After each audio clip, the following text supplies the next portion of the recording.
Okay, can the left reclaim the Labour Party? Between the late 1980s and I would say until 18 months ago, a period that stretches over a quarter of a century, a pivotal fact, especially for the left, about British political life, pretty much the constant throughout that period, has been the retreat, weakness, and at times it felt near absence of anything that could really call itself a Labour left. Under the entire period of New Labour, Blair and Brown in office, it was the dog that didn't bark. There were times when we thought it was going to start growling. It never happened. The Labour left never really made any appearance. Just to recall, Tony Blair was able to get rid of Clause 4, the famous Clause 4 that talked about, from 1918, talked about that Labour was committed to nationalisation to famously secure for the producers by hand or by brain the full fruits of their labour. He got rid of it with remarkably little opposition.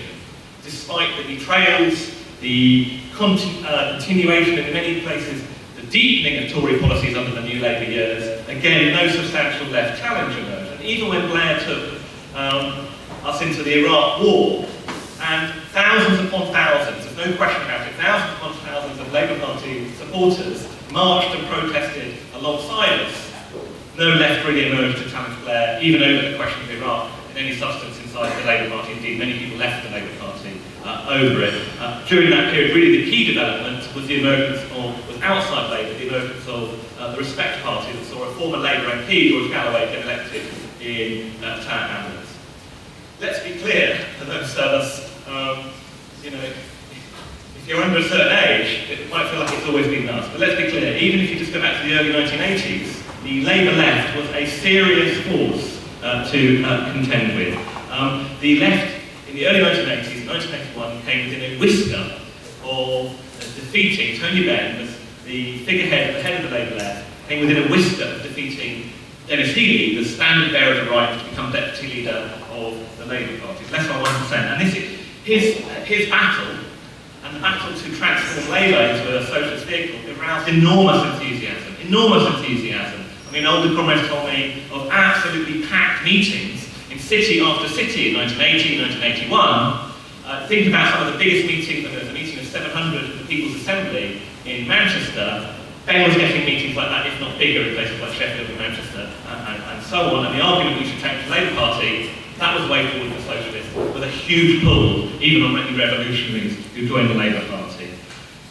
In the late 1980s, that movement had all but collapsed.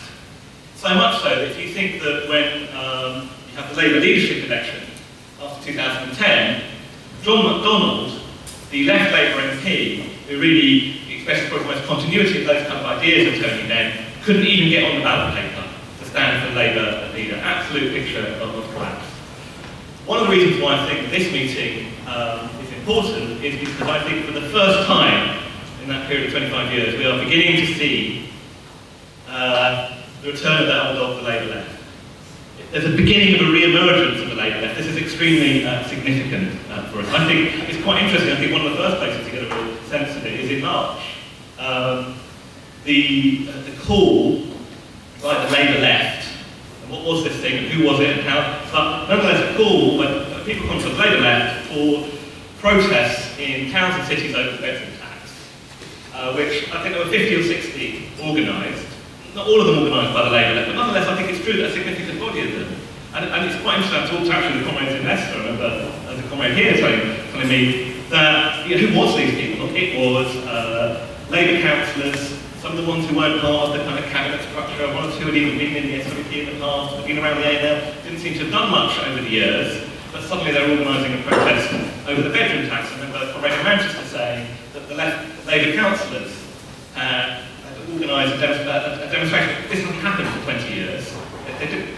They brought a very small megaphone, we got 500 people, we had to lend them hours. They weren't too used to doing these things. But nonetheless, it's a significant development. And actually, played quite a useful role in helping spread and develop the movement against the bedroom tax. I think the emergence of someone like Owen Jones, the independent columnist, a hugely popular speaker on the left. I mean, I don't think there's been someone like that who can command those kind of audiences and communicate socialist ideas like that since we saw Tony Benn at this height. This is again a new development. Most importantly, however, and central to this meeting, I think, is the fact that Len McCluskey, the leader of the massive Unite Union, has turned the call to reclaim labour, which in all honesty with you, we've all heard from various trade union leaders over many, many years without it really ever giving any tangible results or seeming to lead to any tangible strategy, into a much more active strategy than I think many of us had expected.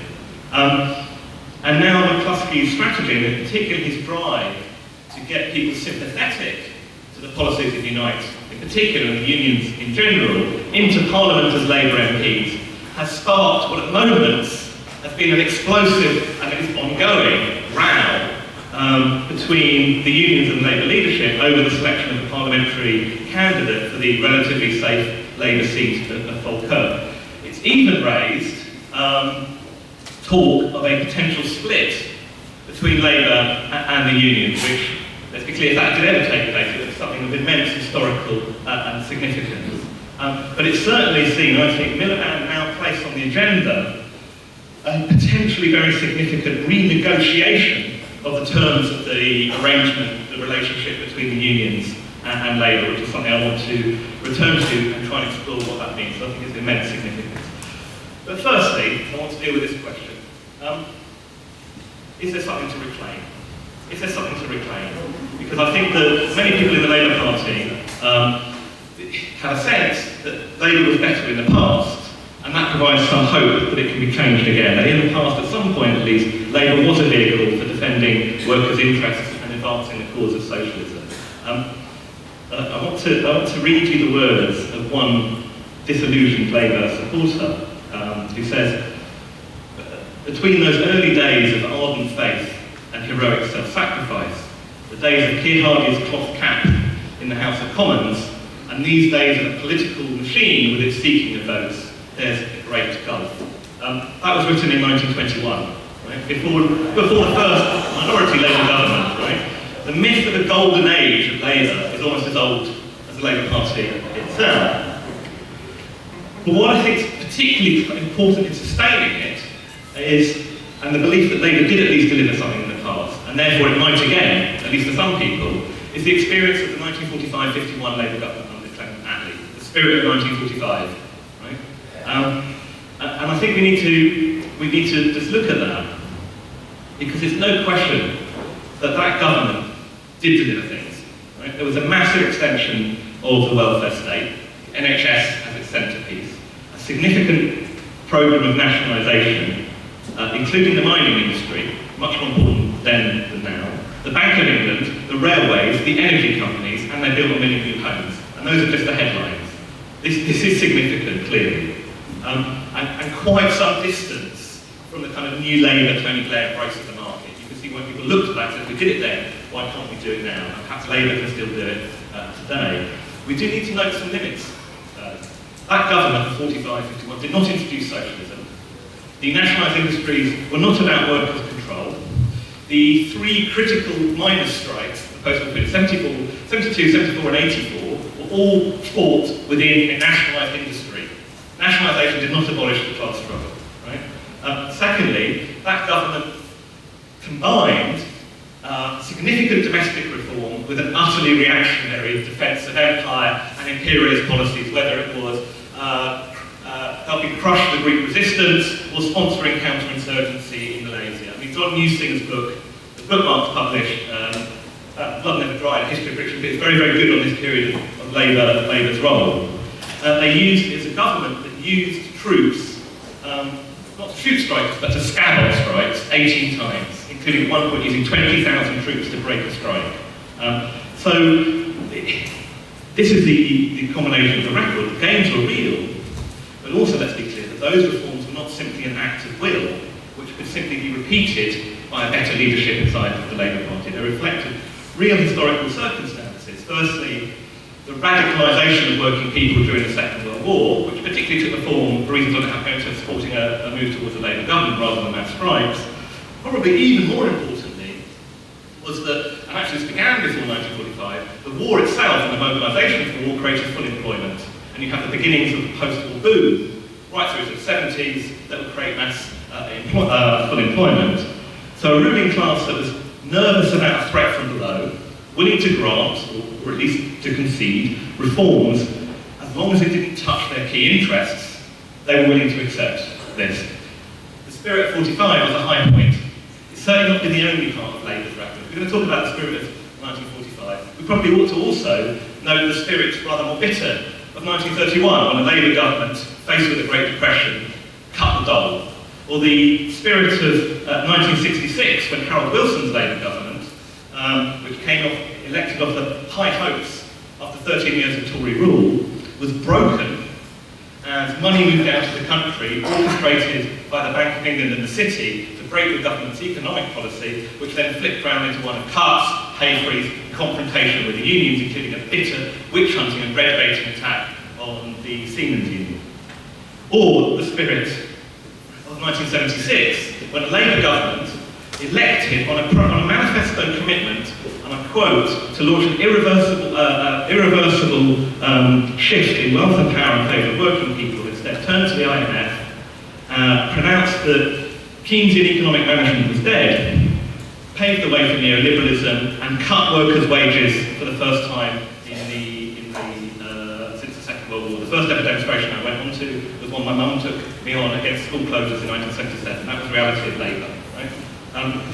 And the key to understanding this is that Labour, because it seeks to work through the institutions of the capitalist state and deliver reforms within the framework of capitalism, is constrained in what it's able to do by the health of the system itself. When the system's expanding, when there's rising profits, there are crumbs for workers in the form of better wages, jobs, and social spending. When there's a crisis, the picture is completely different, and Labour's acceptance of capitalism means that it's, in office, it's compelled to try and restore the health of the system, and that means attacking wages and conditions and so on. And the McDonnell's government in 1931, Wilson's in 66, Callaghan's in 76 were all broken by that logic. Tony Blair's response was simply to say, we won't buck the market, we'll simply embrace and accept neoliberalism. In other words, you can't simply, I think, choose to be a 1945 government rather than a 1976 one, like a menu, right? It's conditioned by the historical circumstances and the health of the system. Now, I think particularly what I touched on in what happened under the last Labour government played a key role in the fortunes of the Labour left, because the Labour left that emerged under Tony Benn was probably the biggest since the 1950s inside the Labour Party. What's interesting is it didn't emerge in the early 1970s. In the early 1970s, workers were scoring victory after victory. They ultimately smashed the Tory government. Most activists at that point, including many who probably held a Labour Party card, were looking to not organising in their constituencies, but in the workplace and building that militancy. Labour swings to the left, it talks very left, but no real autonomous left develops inside the Labour Party. The picture by the early 1980s is very, very different. Very, very different indeed. It's a period of increasing defeats. There's a 13-week strike by the steelworkers that's crushed. There's the sacking of the key militants at Longbridge, the car plant, Derek Robertson's, a whole series of defeat after defeat that follows. And as a result, workers begin to lose confidence in their ability to change society, and a generation of activists conclude that it's not so much that you orientate on workers' struggles, ways to change societies, to change the Labour Party, which will then change policies through Parliament. What happened to that movement? The key to Bennism was an alliance between activists in the Labour Party and the local constituencies, and a section of the trade union leadership that wanted to punish Labour for what had happened under the previous government. In reality, Benn's movement, which had tens of thousands of supporters, lacked real roots inside the wider union movement, where most workers were experiencing a whole series of defeats, and in reality, becoming open to the kind of anti-socialist propaganda that was being pumped out by the mass media, including vicious attacks on Tony Benn himself. The union leaders who backed Benn, above all, wanted a Labour government, but one more attuned to their own interests, of course, increasingly became desperate for a Labour government and broke with Benn. There was a famous meeting called the Peace of Bishop Stortford, where union leaders and party officials met and decided that the union leaders decided they wouldn't back Tony Benn in the future. And that same logic of electoralism, that the key to changing society is getting a Labour government elected, increasingly affected Tony Benn's supporters. Each time Labour lost an election, the conclusion was you move to the right. Each time workers lost, and crucially the miners' strike, the conclusion was you have to move to the right to win an election. 1983, 1987, 1992, all these defeats, people said, I'm a socialist, I'd like to see change, most people won't support it, therefore get Tony Blair in because at least he gets elected and maybe be a bit better than we hope. That was the logic that broke the Labour left, and on the back of it, Neil Kinnock, the Labour leader in 1980, launched vicious witch hunts as well to break the left. And that explains the rise of Tony Blair and I think crucially the marginalisation of the Labour left. I do think there's a final factor which is of immense importance. I also think the Labour left lost ideological confidence, and I just want to explain why, because if you were to ask most people what was socialism, they would have said a Labour government. Right, that was what socialism. The socialism was taking control of the state, nationalisation, a mixed economy, regulating the market, and so on. And secondly, the Labour left was hugely influenced by Stalinism.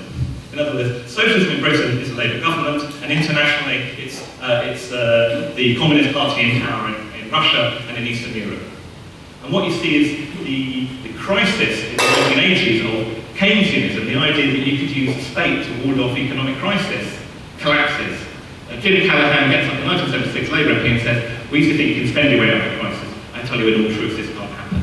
The crisis of Keynesianism badly damaged the Labour left's confidence that it had an alternative. The collapse of the Soviet Union and the collapse of the Berlin Wall accelerated that process. They were no longer increasingly confident that they had a real alternative to the system.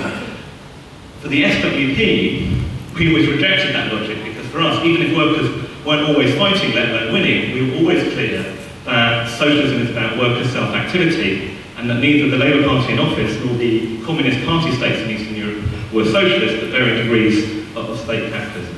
Okay, if that explains the absence of a Labour left, I think, or at least begins to, what's changing? And I think the reason why we're seeing a bit of an uptick for the Labour left is this, that I think that first of all, I think there has been, and I don't want to exaggerate it, but I don't think we should ignore it either, a limited revival of Labour since they lost the election. I'll give you an example. The Labour Party won 29% of the poll in 2010, what a historic low. Today in the polls it's about 40%. My extremely rough, back again below calculation, is that probably means 3 million people who didn't back Labour in 2010 now say they vote Labour. Right?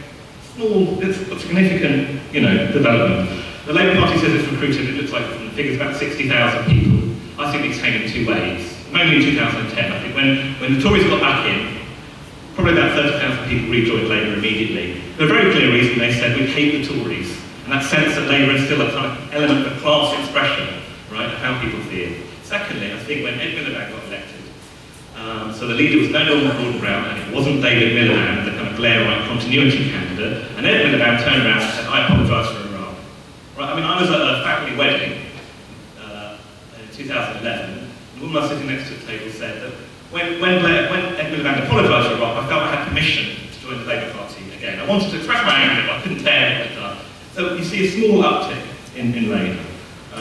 I also think the economic crisis has thrown the confidence in the neoliberal model. You see a small revival of the idea of Keynesianism, that the state should intervene. Even parts of the ruling class think this, right?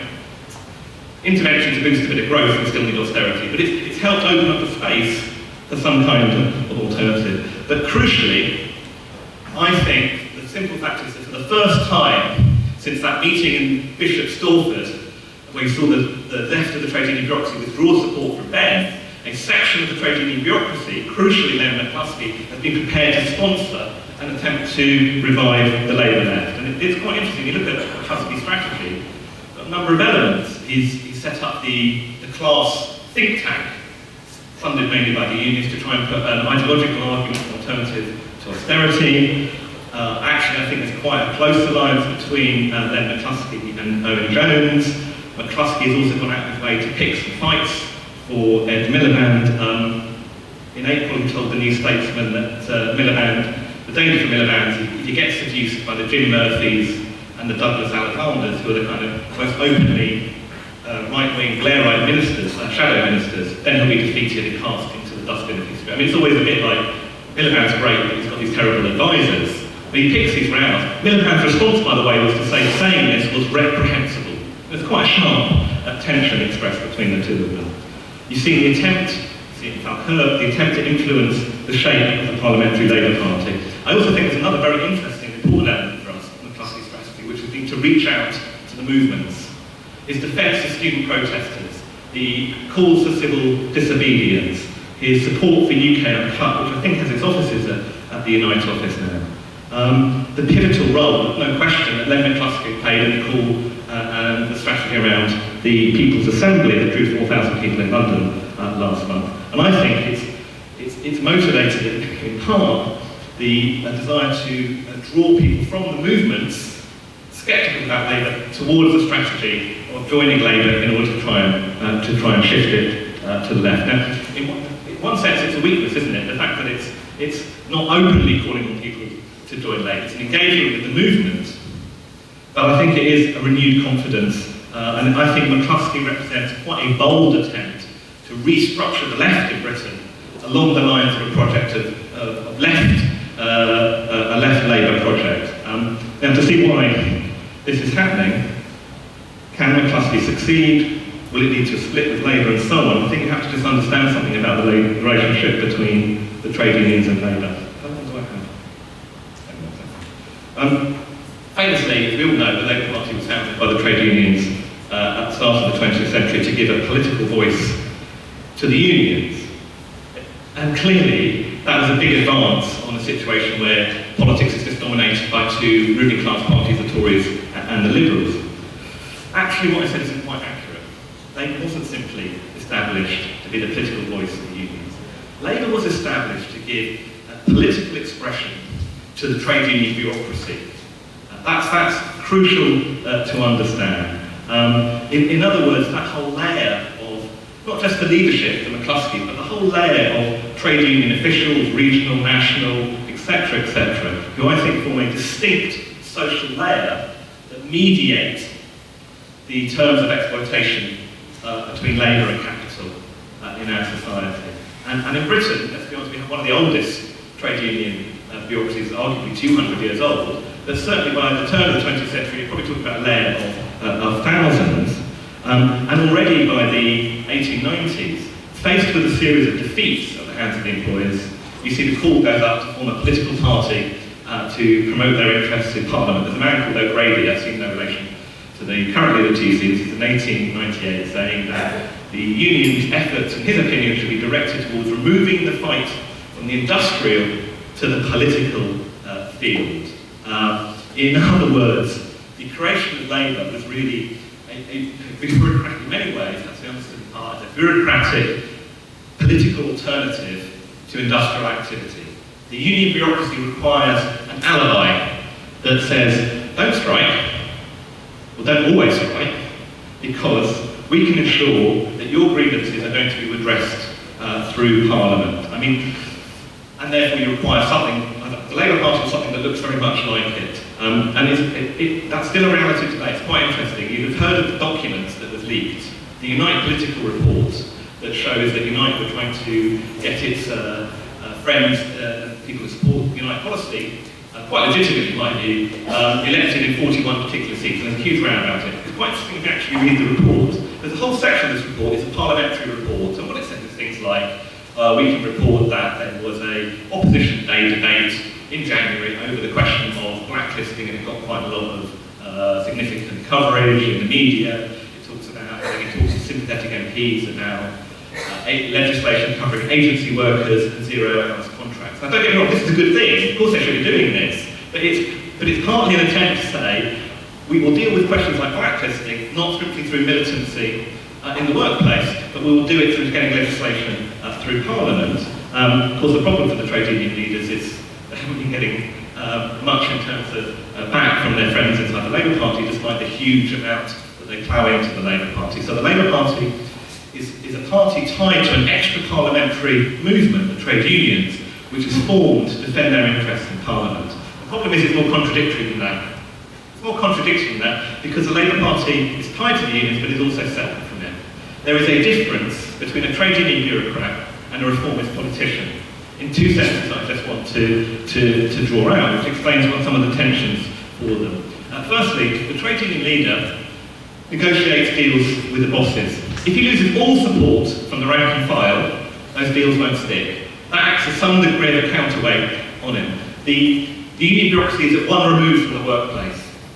The Labour Party, especially its leadership, is at two removes from the workplace. Its main relationship to workers is not through the workplace in some kind of collective organisation, but through the polling station. As individual citizens, this means it has even less of a counterweight on its actions. Secondly,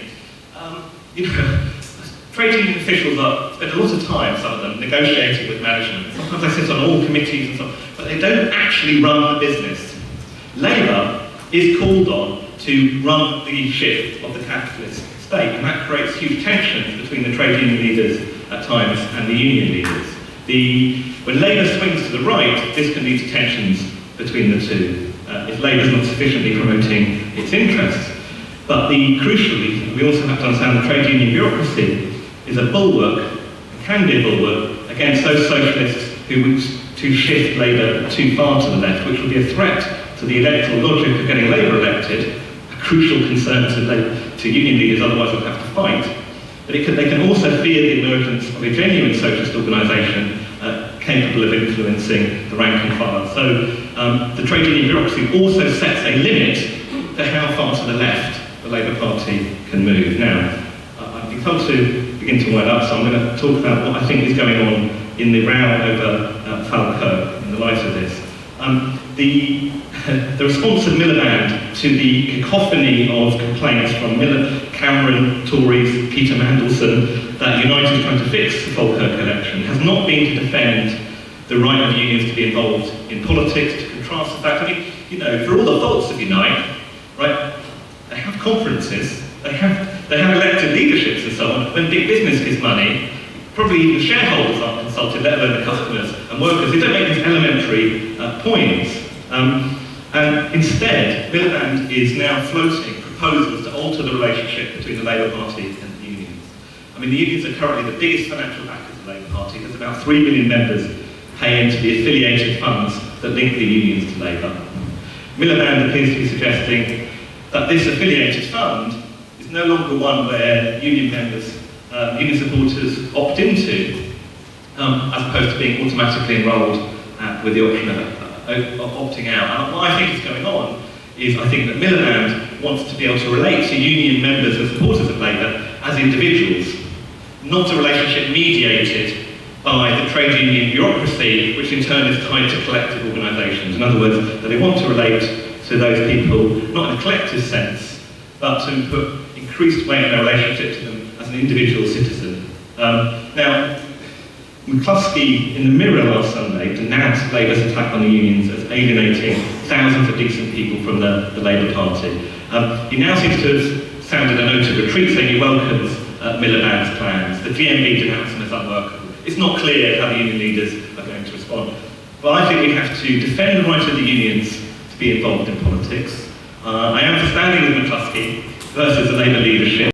This question against attempts to dilute the relationship with unions. I'm not sure McCluskey would stand with McCluskey. I think he's going to vacillate and retreat on these questions. And I think we have workers have a right to relate to Labour through collective organisation, not just as individuals. I think this debate will raise a real argument in every workplace about is Labour the answer? Is the way forward for the unions to give money to Labour? Is the Labour government going to deliver? And I think that's one that is crucial for us to intervene in, because frankly, Unite is getting very little back for its money, right? I see no real sign that they are shifting Labour's policy to the left. Indeed, there's been an even more open embrace by Ed Balls and Ed Miliband of accepting austerity, they'll accept Tory spending limits for the first year, and so on. Will the unions split from Labour? I think that we should be clear. The union leaders still have an enormous amount invested in having a political voice inside Parliament. And and therefore I think for them to break would remain a huge gamble. I mean, after all, they even accepted the heirs of Blair, despite the grumbling and even the bitterness.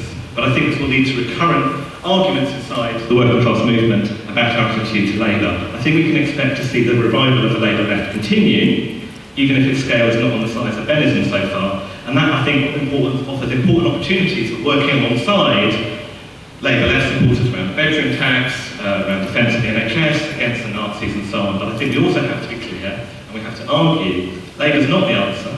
It can't be reclaimed. It's never been a vehicle for socialism, as it's always sought to work within capitalism.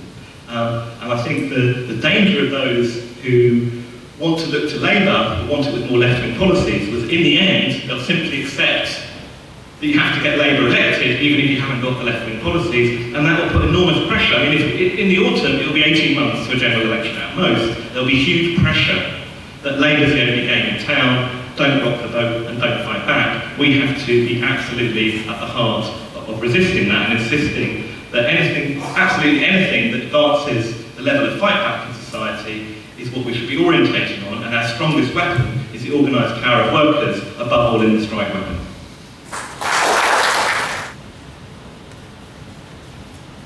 Good afternoon, comrades. Nice day forward.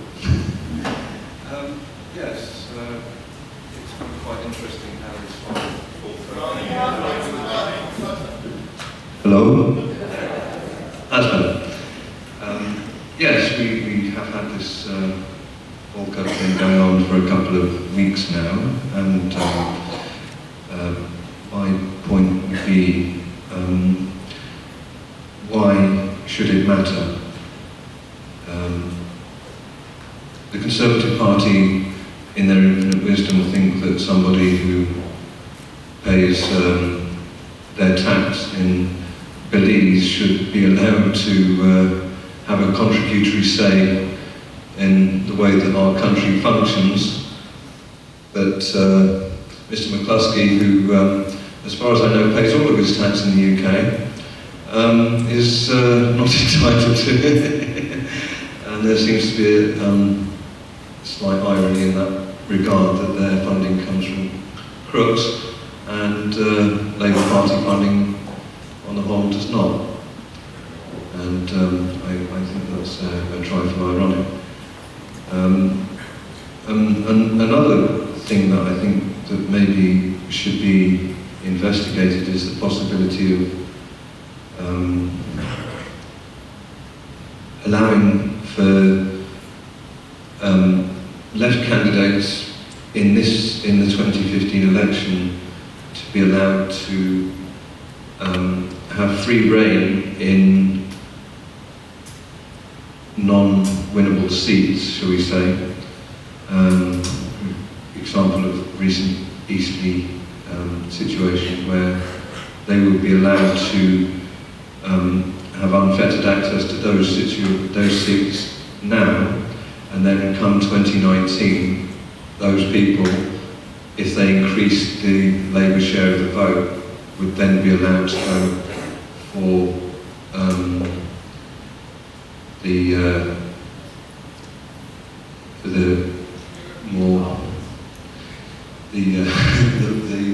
the safer seats in Labour's heartlands and so on. So I think that might be a good thing. Sort of a forward movement of the left of the party, but not quite yet. Maybe. Stan Keeble from Labour Party Marxists. I'm actually a member of Labour Party, although I've been a lifelong communist. And I recall that when the left was strong in times that Mark mentioned, then of course it was closely related to the Communist Party. In other words, the strength of the Labour left was always connected to the fact that there was a Communist Party, albeit the Stalinist one with a national road and so on, parliamentary road in its British road to socialism. But that was the politics, roughly, that the Labour left was adopting at the time that it was stronger. I don't think the Labour Party actually was ever socialist, unless you count Clause 4, wasn't it? When it was founded, it was for working class representation on paper, or quite correctly, actually for the trade union bureaucracy to be represented. And that's true, but Clause 4 was invented after after the Russian Revolution, to keep people away from communism and revolutionary ideas, to keep them safely under the influence of the trade union and labour bureaucracy. I don't want to give any illusion that the Labour Party itself is, can be the necessary instrument of making revolution, because, okay, it's a mass organisation, but we've got to win over the mass of the working class. Marx's programme is replace the minority rule of the capitalist class by the majority rule of the working class. And that requires, it's democratic in itself, but it requires extreme democracy throughout the workers' movement. It means that, as Jerry Hicks was saying yesterday, we'll get rid of the appointment of officials, have elected officials in the trade union movement. We'll have officials on an ordinary worker's wage, and the same always applied to the communist MPs. I know the few there were in Britain, but also lots of MPs in France and Italy. They would always take the worker's wage question, and not the kind of fat salaries that people like Arthur Scargill, militant though he was, believed he had to have the same salary as the boss to be equal. That won't do. So I just want to say that we'll need all of the efforts of revolutionary socialists inside and outside the Labour Party in order to transform it. But if you develop today into a mass revolutionary party in Britain, then you'll still need to deal with the Labour Party because it's got mass support. So we have to deal with it. We have to overcome the control of the trade union bureaucracy and above all the parliamentary bureaucracy which dominates the party. We've got to deal with it together. I agree with what Mark said. Ralph Miliband wrote a devastating analysis of what parliamentary socialist parties do to their members. I don't think his sons took it seriously. In 2010, my son joined the Labour Party because he was so outraged by the coalition. When I left the Labour Party, you can read my account in Socialist Review archives, I'd been the agent, I'd worked my guts out for that party, and I now believe, even in the belly of the beast in the Tory shires of East Devon, that working with the Labour Party is sapping to the spirit and is destructive to your achievement of anything of any value in politics. In the recent county council elections, an independent woman candidate who supported workers' rights got the biggest majority in Britain. We had a 75% vote. There was a huge turnout. They are not apathetic. And the Labour Party rang me up and said, "Would you like to join the Labour Party? We hear that you're the man who addressed a crowd of 4,000 people on the seafront in Sidmouth, who organised people to get entries into the Daily Telegraph to expose the corrupt politicians and split the Conservative Party." And I said, "It wasn't me, it was the people." And I'm the only member of the SWP in East Devon since my comrade was bumped out of his job in the local hospital. But I have got a network, and they can include a wide range of people.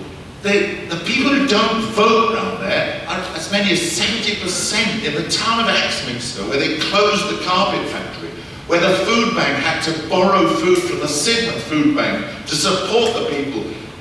They weren't voting because there was nothing else to vote for. The protest vote moved from the Liberals to UKIP in East Devon. But where we had an organisation on the ground, we got a representative into the county hall, and the slogan is, 1 foot in the council chamber, 4,000 on the streets. And you can do that in the belly of the beast in East Devon, but not by wasting time, as I did for so many years of my life in this reformist party. Tony Benn, God bless him, was the man who sold British Petroleum to private enterprise at the behest of the bankers and the IMF.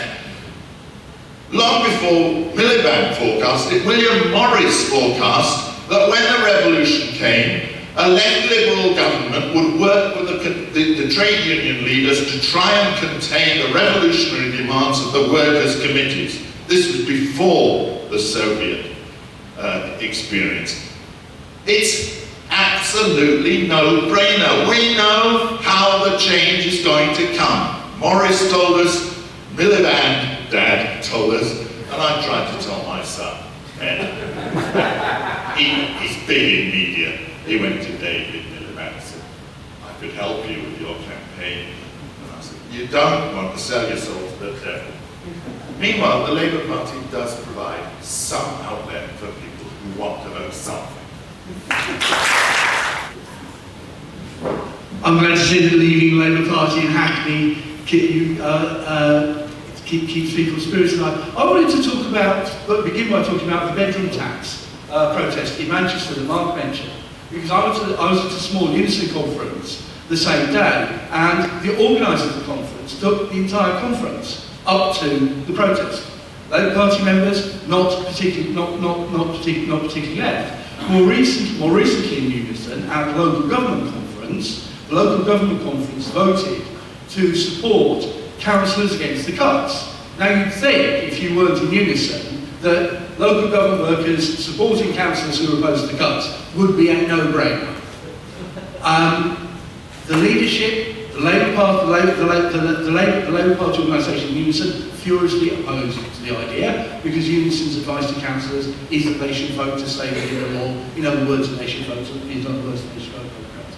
So that's quite an important step. That's quite an important step forward in terms of showing, that the Labour left is starting to get its act together. I do want to make two additional points. Firstly, I think it's wider than just the organised Labour left. If we just look at the Labour Representation Committee, also we miss. So, for instance, in Hackney recently, there was a meeting of 200 plus people with Owen Jones on the platform, but also with the Labour Mayor of Hackney, organised by a health group which is essentially being run by the Borough Labour Party. It's being run by the Hackney Borough Labour Party, very specifically because they see it as an organising tool, something they can use to organise for the elections the council elections next year, the national elections year after, and health is not something that the council is responsible for, and therefore it's a useful mobilising tool. And I think it's wider than simply the formal organised Labour left. And the last point is simply this. One of the things that is driving people, I think, back to the orbit around Labour, the orbit around Labour, if not to formally joining the Labour Party, is that if people are looking to electoral vehicles, they are not really seeing an alternative. Thus, what Helen and I think otherwise is not keeping Ed Miliband awake at night.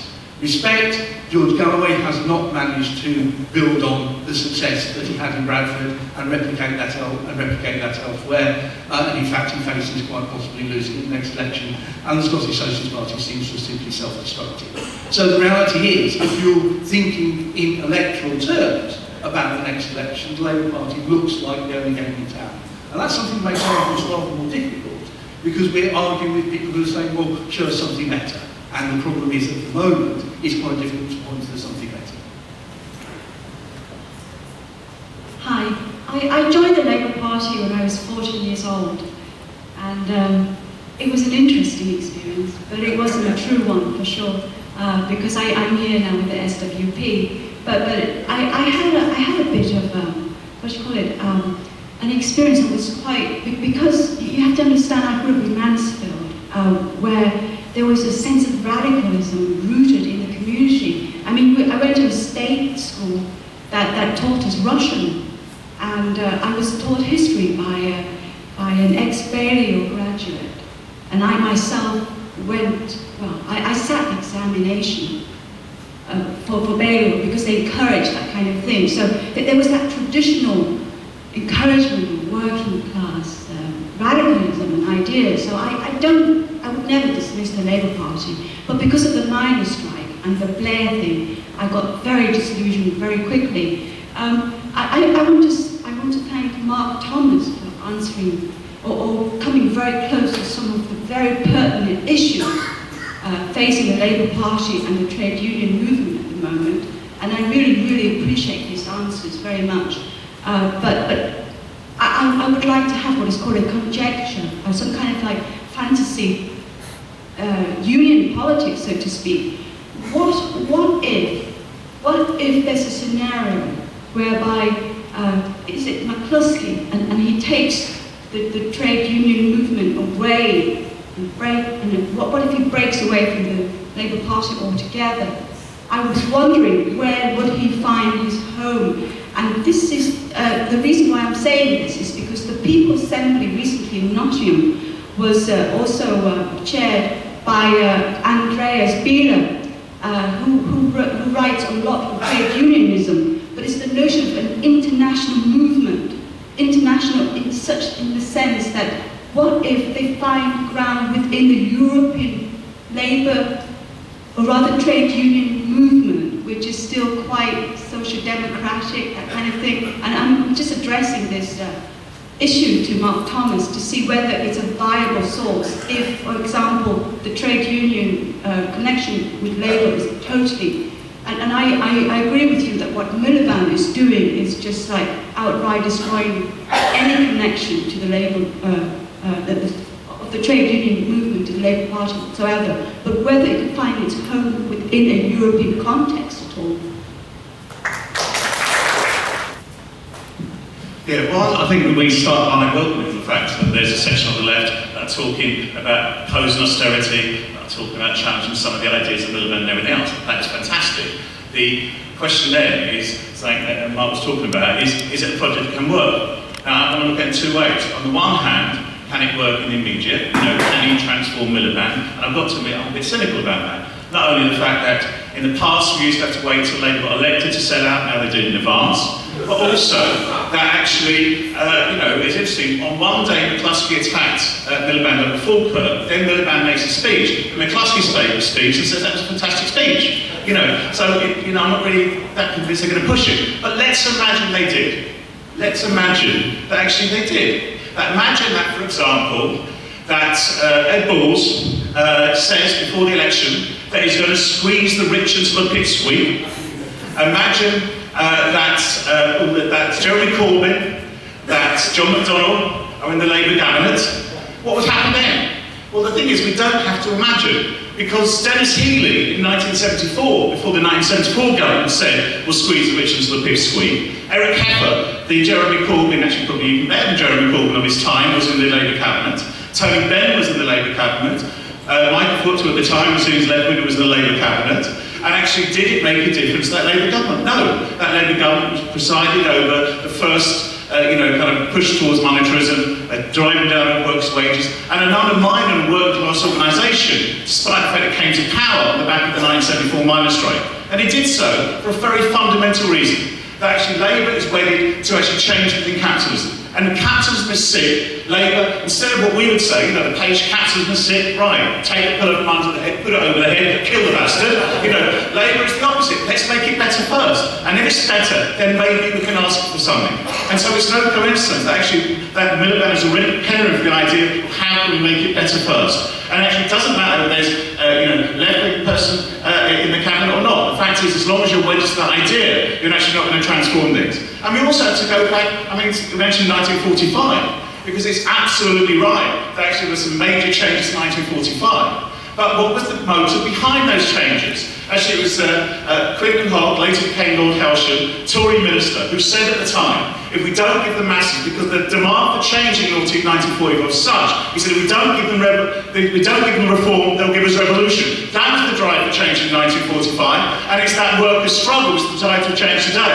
And Len McCluskey, Jerry Hicks was quite right yesterday, and actually in his campaign, actually if you talk, instead of just talking about opposing austerity, instead of saying the key is to transform the Labour Party, actually what about actually calling the action on the ground, which actually fights austerity right now? What about supporting the campaign campaigns against the bedroom tax? What about coming out and supporting the fire brigade union strikes, the NUT strikes, the PCS strikes, and actually moving towards action now, because it's that struggle of working class which can transform society in the past and in the future. For that, we will work with those people who are opposed to austerity in the Labour Party, but we also argue that there's a need for a different kind of party which already takes on that struggle. Hi, I'm a member of Unite. When I was a member of Unite when Ed Miliband was elected, Unite did a massive campaign to make sure Ed was elected instead of his brother. As soon as he got elected, he said, it was very clear for me at least, he said, cuts yes, but not too fast. For me, it was clear, I couldn't see Labour as an alternative. So I was looking for an alternative, and I believe that the trade unions have a role to play in this, because Unite contributes one fourth of the budget of Labour, meaning that we are the biggest contributor to the budget. So we have the power if we wanted to. If Len McCluskey wanted to, we could at least, I know Unite has a policy, an ethical policy. Could at least ask for concessions and ask that if we keep implementing the cuts, then probably we'll have to cut on how much we give to Labour Party. But unfortunately, it's happening now. But there is lots of talks internally at Unite. I'm quite involved as well as other comrades to make sure that the debate is happening and putting pressure inside of Unite to think of an alternative to Labour. I'm also a member of the Trade Unionist and Socialist Coalition, which I joined last year in Brent, and we actually are looking for working class candidates to stand for elections next year in May. We want to, we have a bit, it's a bit difficult, not because that there is not candidates, it's mostly because the working class people don't believe that they can stand. They don't have faith in themselves. We think that we have to be professionals to actually stand for a councillor seat. I would like to say we need to stop to look for solutions within the ruling class and the middle class. We have to have faith on ourselves and stand for ourselves, and that's by standing in a coalition that we can win, not by being isolated. I don't know if you know the Trade Unionist and Socialist Coalition is made of a few trade unions, mostly the RMT, that is financing this coalition, the SWP, the Socialist Party, and another small groups, socialist groups. So I believe in an alternative, but we have to believe in ourselves, so that's my view. I think we have to recognise that the main beneficiary of hatred of the Tories on the electoral field up until 2015 is likely to be the Labour Party. Millions of ordinary working class people look at the reality of politics in Britain today and they say, I may not have much respect for Miliband and that crew, but if you want to get rid of the Tories, the only way is to vote Labour. That's the truth. And for us, we have to recognise that truth insofar as it means we have to engage with, we have to talk to, we have to debate and discuss with working class people who are supporting the Labour Party. And we want to work with them as well around the bedroom tax, against the cuts, against austerity, against racism and so on. Very, very important that we do that. But the second point is, the election of the Labour government will make no difference at all, fundamentally, in terms of the policies that are prosecuted by the government. You don't have to believe me about that. As Paul said before, partly they're getting their betrayals in first, before they even get into office, with their speech by Miliband of saying that they're going to stick to the Tory spending limits, that they're not capable of promising to overturn any of the cuts the Tories are pushing through. That's one thing. But look at the international experience. In Denmark, the Social Democratic government used the law to break a teacher's strike in the most brutal way. In France, François Hollande, when he was elected, people are dancing in the streets, now they're demonstrating in the streets against him. Because he is essentially pushing through the same sort of austerity policies as Sarkozy did. And the level of racism against travellers and the Roma isn't anything even worse from the government. than it was under Sarkozy. It was bloody awful under Sarkozy, by the way. So let's be clear, they're not going to put anything different about that. The question is, how does one build an alternative to the Labour Party in that way? Now, the comrade just spoke, we will be part of an electoral challenge in 2014 in the council elections as part of TUSK, and I hope that we will be able to have an electoral alliance, at the very least, with other people on the left. It would be mad if we stand, and Left Unity stand, and Respect stand, and the Communist Party stand against one another. Now, this is not a question of which section of the left of Labour parties is going to get elected. It's an argument about how we can build the left more broadly. So I will say on behalf of the SWP, we are for the broadest electoral cooperation and unity against the Tories and against Labour. That's one important thing. But also, in advance of the betrayals that the next Labour government will bring about, we need to build a socialist alternative in front of it. I mean, I know there are people in Unite, at the top of Unite, and their vision goes like this. Before the election, you just have to line up behind Labour, because anything else is mad. From 2017, people will begin to get pissed off with the Labour Party, and then maybe then could think about breaking from Labour. And it's put out by people inside Unite, the top of Unite. Now, actually, I don't believe it. I'll be honest about it. I don't believe it. I think in 2017, they'll be saying like they are now, in 4 years' time, we might think about breaking. And it'll always be 4 years' time, we might think about breaking. Because that's the experience. Because the trouble is, the Labour Party and the union bureaucracy are cowardly. The comrade was right about it. McCluskey has twice or 3 times now got into direct fights with Miliband, and each time he's run away. So he makes those comments about Alexander and Jim Murphy and so on, and Miliband says it's reprehensible. What's McCluskey's reaction? I was misquoted.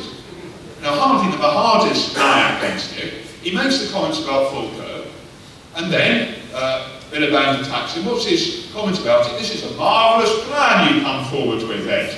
He runs away. And this is typical. They retreat on the industrial field, they retreat on the political field as well. And what this means is that before there is mass dissolution with the next Labour government, we have to try and make sure that there is as broad as possible socialist alternative which is built, which is not going to win massive numbers of elections, although we should try and get the best vote possible for the left of Labour forces. But there is a hunger. The fact we have a Tory government has not dealt with the question of working class political representation in Britain. There are still hundreds of thousands and perhaps millions of people who hate Tories and don't have much time for Ed Miliband either.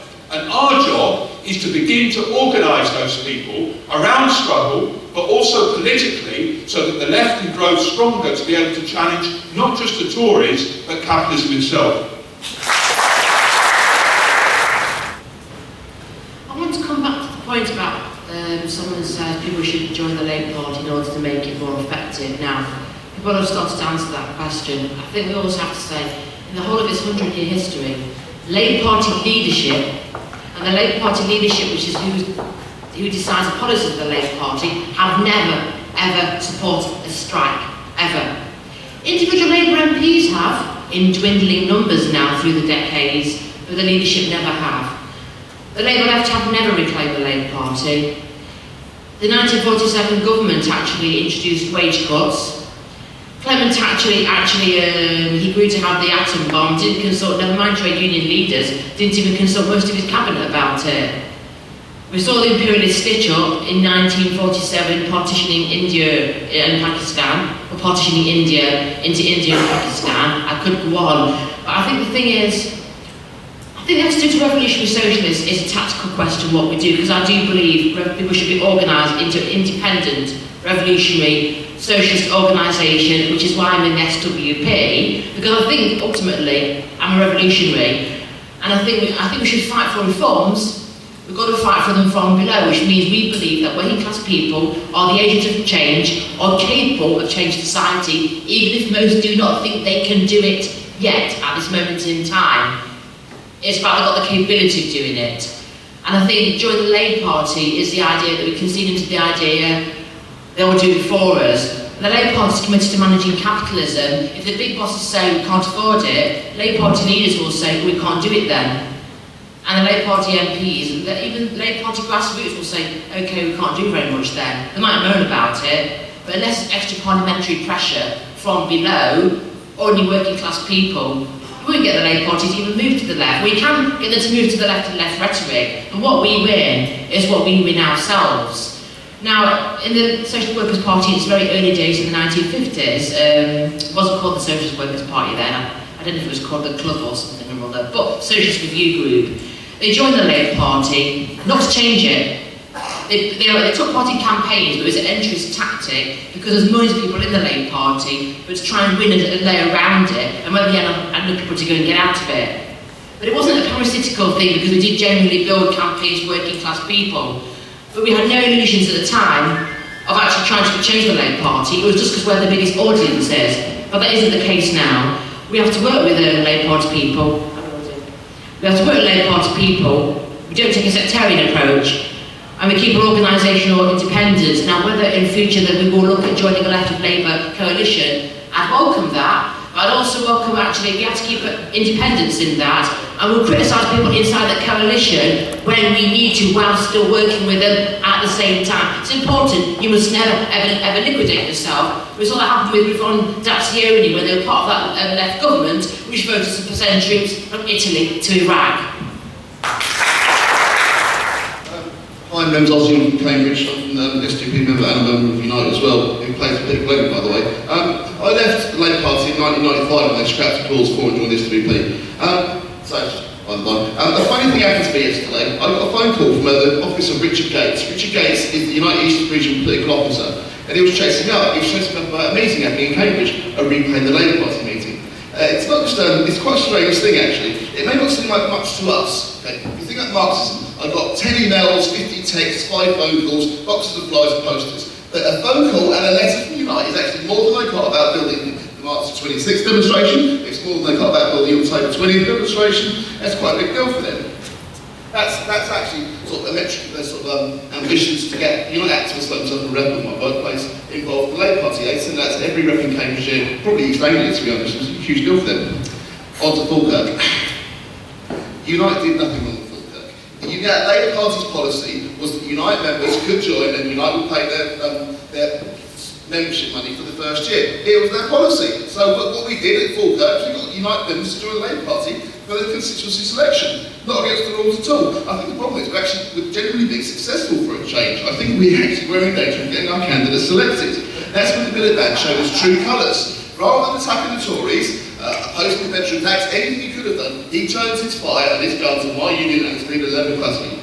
Okay? There have been many twists and turns. I'm not going to go into them. But I will say this. After an 85% yes vote on political fund ballot, it will be a cold day in hell with a chopped up market like Miliband. Tell Unite we can spend a penny of this money. Simple as that. At the last election, I myself and the SWP and Unite backed Jerry Hicks with 36% of the vote. One of Jerry Hicks' campaign planks was no more blank checks to Labour. McCluskey was quite intent just to keep Labour relations exactly the way it was. Jerry stood on the platform, I will pay them by results. If they're not going by union policy, they're not going to get a penny of our money more than they're deserving. Now, Jerry got a magnificent vote. We obviously didn't win. Read about that speaking, by the way. At the moment, we've got a motion calling for supporting McCluskey, but calling for a debate on how we use our political funding, Unite, to get more bang for our buck, if you will. So if you're a member of Unite and in this room, come and see us at the back and I'll get your email address and we'll sort of try and coordinate getting up as much push as we can on Unite leadership to try and have a serious debate about how we spend our political level in Unite and try and be as effective as possible. Because all the talk about McCluskey and Miliband, the task at hand in the union and the glass at whole to rebuild the rank and file. I think one point to make initially is quite simple, that despite everything that we know about Labour, no one essentially contradicted that message. I think we're speaking from a common picture, even if we're not with the SDP. Labour matters. And I say that because I think that the combination of the fact that Labour as a mass organisation has eroded. It has eroded. I mean, at its height in 1951, it had 1 million members. It's probably under 200,000 today. Even more importantly, the experience of New Labour's betrayals and so on, I think particularly for a new generation of socialists, was the sense that Labour was completely irrelevant. And the truth is that Labourism, split position still matters. The fact that Labour's on 40% of the polls, the fact that it has an influence, rather more influence on the union leaders than the other way around, in truth.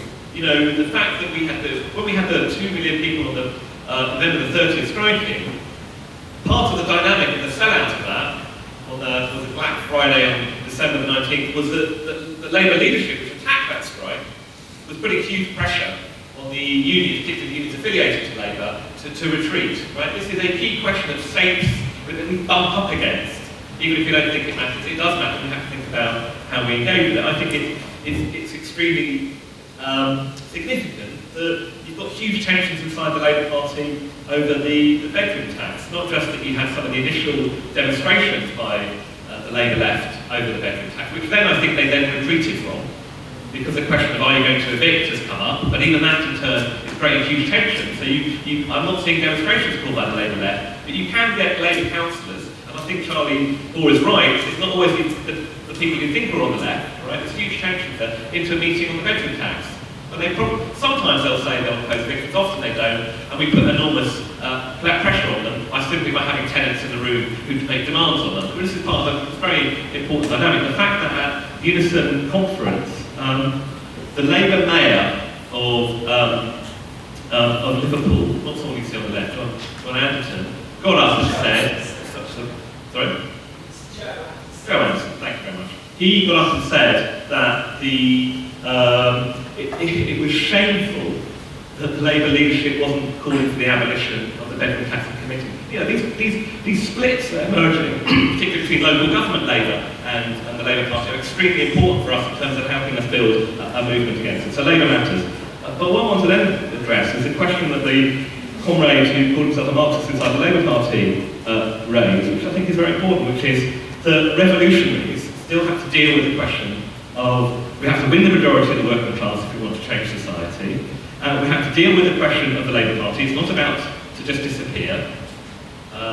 I share the view really that I don't think the major trade unions are about to split with Labour. I still think they have an enormous vested interest in it as a parliamentary vehicle, we'll see. But nonetheless, we have to deal with the question of the union bureaucracy, the Labour Party and the parliamentary bureaucracy, and so on and so forth. In other words, there's a question of how are we best placed to erode the influence of that bureaucracy over workers. And in my view, it's not by joining or entering the Labour Party in order to seek to try and change it. In fact, on doing so, you're far more likely to end up trapped inside its bureaucratic structures and orientation on politics. Can the left change the Labour Party? In truth, the Labour Party has usually changed the left. I mean, many former socialist activists around Tony Benn got massively pulled to the right. The most obvious example is David Plunkett, right, who was the leader of the Socialist Republic of Yorkshire, Labour councillor, Bennites and all the rest of it, ended up as a brutal new Labour authoritarian, really.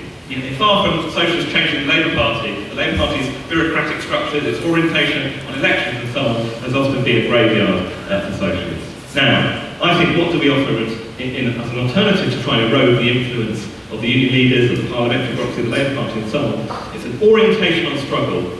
Workers change their ideas far quicker and far faster when they're engaged in collective action of any kind, but particularly strikes, than they do in the polling booth. One of the reasons why I don't believe in the parliamentary road to socialism is not just because you need to smash the state, but when I go and vote, I'm exactly the same person 15 seconds later. Right? When workers engage in struggle, they become open to changing ideas, and that's where the key to changing society is. We need to combine that with real ideological answers.